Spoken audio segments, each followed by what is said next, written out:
Kausap-usapan online ang mga larawan ng ilang yumaong individual na ginamit ng mga makakaliwang grupo sa mga rally na iniuugnay nila sa umano'y extrajudicial killings. Sa katunayan, marami ng pumalag na kapamilya ng mga idinadamay ng mga namayapa, kabilang na ang isang doktor na umalma dahil sa malisyosong paggamit ng larawan ng kanyang yumaong ama. Si Jason Rubrico magbabalita.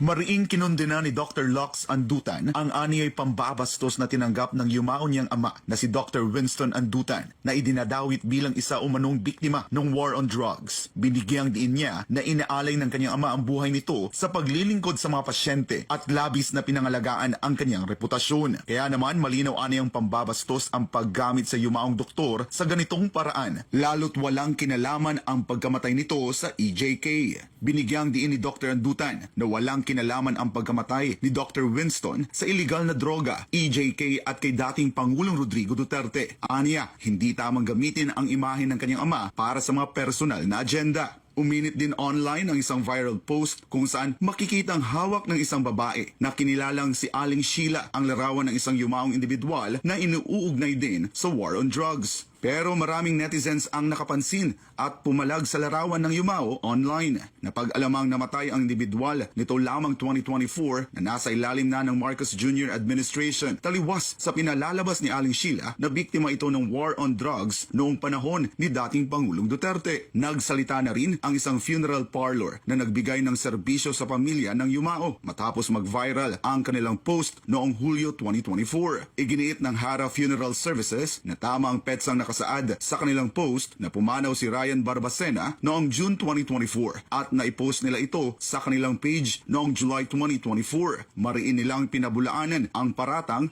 na edited ang nasabing post. Ayon pa sa Hara Funeral Services, namatay si Ryan Barbacena sa isang ospital at naiulat ito sa Caloocan City Police. Tiniyak din ng kumpanya na hindi nila buburahin ang kanilang post maliban na lang kung ito ay i-take down o i-report ng mga tinawag nilang anti-Duterte. Samantala, binatikos din ni Duterte Youth Party List Chairman Ronald Cardema ang Kabataan Party List matapos makita ang larawan ng yumaong si Horacio Athio Castillo III sa isang rally na may kaugnayan sa EJK. Si Athio ay isang law student mula sa University of Santo Tomas o UST na namatay noong 2017 dahil sa hazing. Wala itong kinalaman sa war on drugs. Ayon kay Cardema, patunay lang ito ng pagiging mapanlinlang ng grupo at individual na may koneksyon sa CPP, NPA, NDF.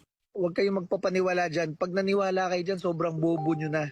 Kaya yung magsasalita sila dyan na against sila sa violence, against sila sa pagpatay, napakalaking katarantaduhan yan dahil sila mismo ang teroristang NPA, kaalyado ng teroristang NPA. Kaya huwag po kayong magpapaniwala dyan.